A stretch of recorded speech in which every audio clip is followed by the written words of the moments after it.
আসসালামু আলাইকুম রহমতুল্লাহ।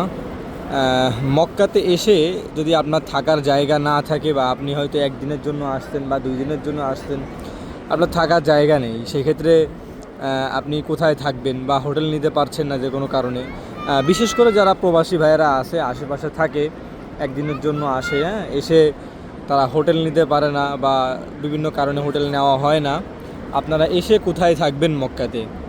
এই যে দেখতে পাচ্ছেন, এই যে 7 নাম্বার টয়লেট এদিকে, এবং এই হলো 6 নাম্বার টয়লেটের পিছনে, এখানে একটা জায়গা আছে।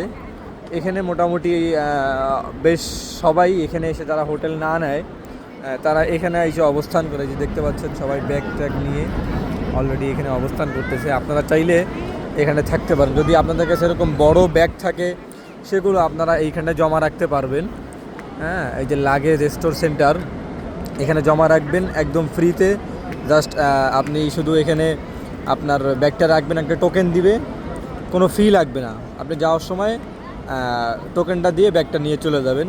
আর আপনারা যারা আসবেন এখানে 1-2 রাতের জন্য, যাদের হোটেল নেওয়ার মতো অবস্থান নাই বা আশপাশ থেকে আসতেছেন হোটেল নেবেন না, আপনারা চাইলে এই জায়গাটায় অবস্থান করতে পারেন।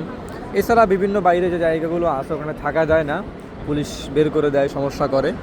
আপনারা চাইলে এই জায়গাটা কাজে লাগাইতে পারেন।